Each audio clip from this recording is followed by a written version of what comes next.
Beaucoup de personnes ont cette tendance à idéaliser le Japon. Et je ne fais pas exception à la règle. Mais comme souvent, les apparences sont trompeuses. Bienvenue dans ce premier épisode d'Asie Curieuse, la chaîne dans laquelle on va parler d'Asie en long et en large.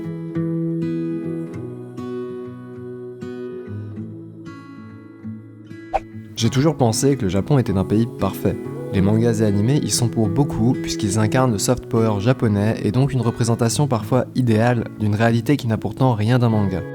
Les voyages là-bas ne sont pas toujours suffisants non plus pour se retirer cette fausse image de la tête. Avant de poursuivre, je tenais juste à préciser que la majorité des choses que je vais dire dans cette vidéo sont issues du livre de Jean-Marie Bouissou intitulé « Les leçons du Japon ». Ce japanologue a vécu plusieurs années sur l'archipel et y a même été le correspondant de Sciences Po Paris. Je considère donc de ce fait qu'il est très bien placé pour émettre des critiques à l'égard du pays du soleil levant. Prépare-toi à découvrir 4 choses qui vont te faire relativiser sur le Japon. La NHK. La NHK est le nom de l'entreprise en charge de la radio et de la télévision du secteur public japonais. C'est notre équivalent de France Télévisions ou encore de la RTBF en Belgique. Du moins, sur le papier. Même si en France, on peut entendre parfois que TF1 est de droite et France 2 de gauche, aucune de ces deux chaînes ne diront ouvertement leur tendance politique, une chose qui nous semble normale. Mais la NHK, elle, ne va pas s'en priver. Elle est la voix du gouvernement, et donc du Parti libéral-démocrate, qui est le parti conservateur japonais. Lorsqu'on sait que l'offre audiovisuelle japonaise est très restreinte, et que peu de Japonais possèdent le câble, on comprend vite que la voix de la NHK porte loin dans l'audimat. Les responsables du groupe sont d'ailleurs choisis par le gouvernement.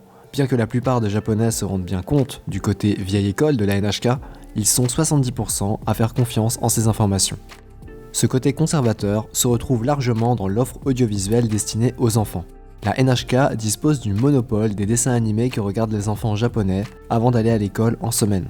Pas de dessins animés étrangers, sauf éventuellement le samedi matin. Ces dessins animés sont courts, mais 1 à 2 minutes de diffusion sont suffisantes pour éduquer les jeunes esprits, ou plutôt les formater.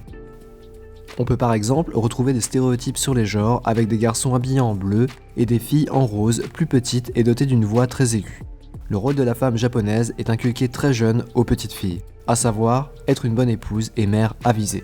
Malgré tous ces points énoncés, la NHK joue tout de même à merveille son rôle de fédératrice de la nation autour de valeurs communes, le tout dans une sphère de protection face au monde extérieur et à toutes ses incertitudes. La liberté de la presse. Ce deuxième point est une continuité du premier, mais cette fois du point de vue de la presse écrite.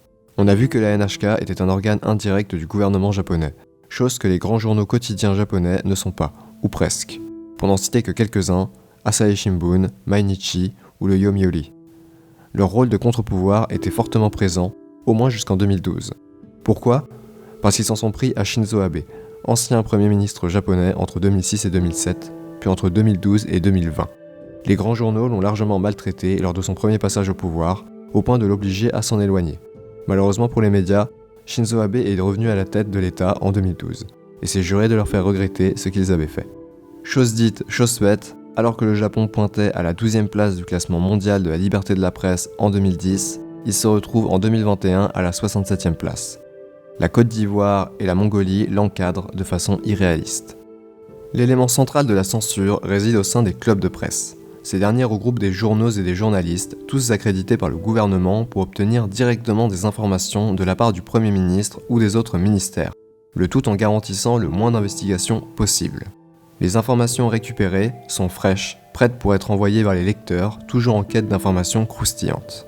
Tout est mis en scène, et de cette façon, puisqu'il faut être accepté par les clubs de presse pour obtenir les informations du gouvernement, les journalistes étrangers ou tout autre média alternatif n'y ont pas leur place. Ce système de l'autocensure garantit évidemment un discours lisse, capable de rassurer la population.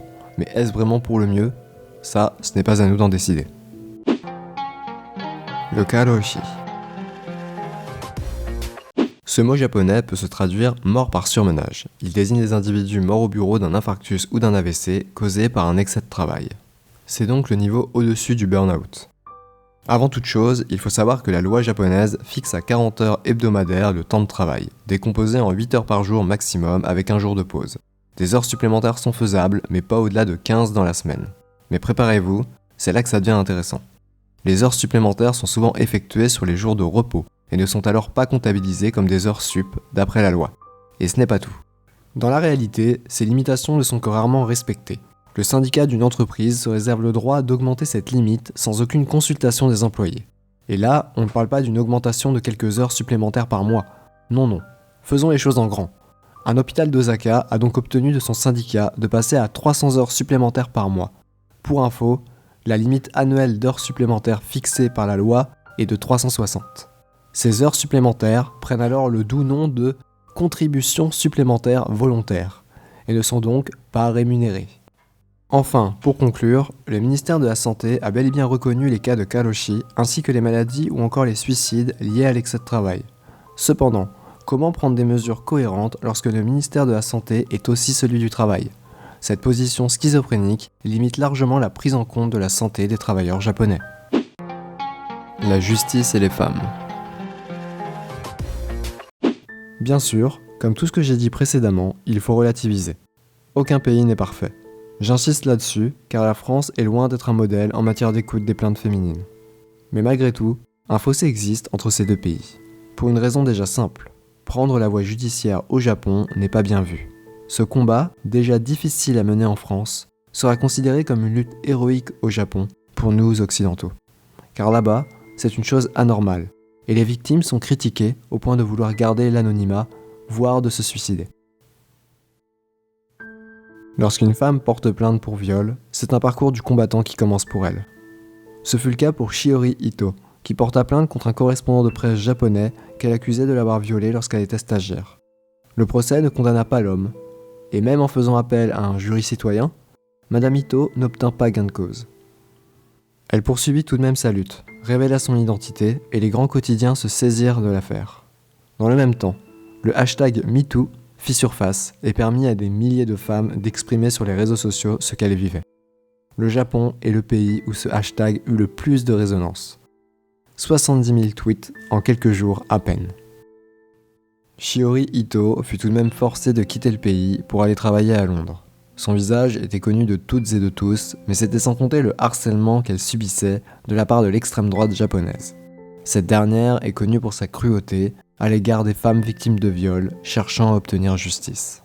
On peut donc voir que la société japonaise maintient au mieux dans le silence des individus, sous prétexte qu'il ne faut pas se faire remarquer et qu'il faut rentrer dans le moule. Mais sous cet argument contestable, ce sont plusieurs vies qui sont souvent détruites. Comme dans les précédents points, on remarque encore ici une dualité entre la communauté et l'individu au sein du Japon contemporain.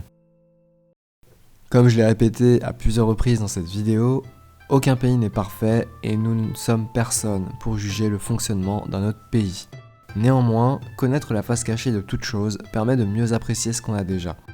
Qui sait, si vous étiez japonais ou japonaise, vous rêveriez peut-être de partir vivre en France. Un grand merci à vous pour avoir regardé cette vidéo, j'espère sincèrement qu'elle vous a plu, qu'elle vous a apporté des connaissances et surtout qu'elle ne vous a pas retiré l'envie d'aller au Japon. C'est un magnifique pays que je vous invite fortement à découvrir par vous-même. N'hésitez pas à liker, partager, commenter et surtout à vous abonner à cette chaîne. Vous connaissez le rituel. Sur ce, je vous dis à très bientôt pour de nouvelles vidéos.